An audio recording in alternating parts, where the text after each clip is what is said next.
ruộng đồng xanh tốt, đất trời nở hoa. Tiếng vô như nước mưa xa, tình thân thắm chặt cả nhà an vui.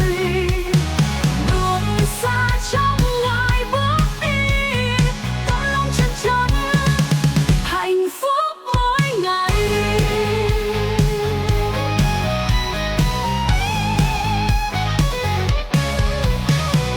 Năm nay mong được điều hay, bình yên chạm ngõ tháng ngày hân hoan. Tiếng vô như nước mưa xa, tình thân thắm chặt cả nhà an vui. Đường xa trong ngoài bước đi, con lòng chân chân hạnh phúc mỗi ngày.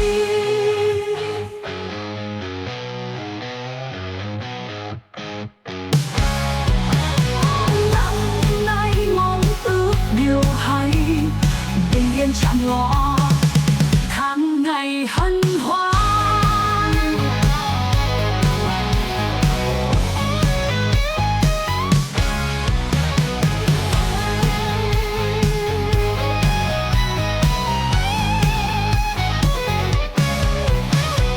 Chúc nhau sức khỏe dồi dào, gia đình đầm ấm ngọt ngào tiếng cười. Công việc thuận lợi thành thơi, ruộng đồng xanh tốt, đất trời nở hoa. Tiếng vô như nước mưa xa, tình thân thắm chặt cả nhà an vui. Đường xa trong ngoài bước đi, con lòng chân chân hạnh phúc mỗi ngày.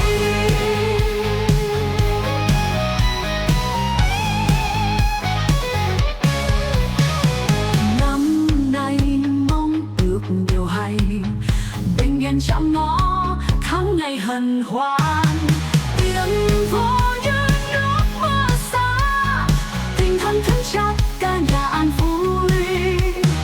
Đường xa trong ngoài bước đi, con lòng chân chân hạnh phúc mỗi ngày.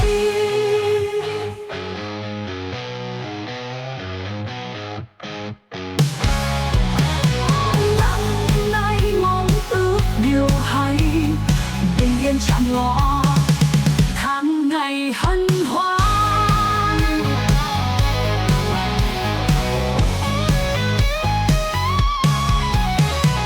Tiếng vô như nước mưa xa, tình thân thắm chặt cả nhà an vui. Đường xa trong ngoài bước đi, con lòng chân chân hạnh phúc mỗi ngày.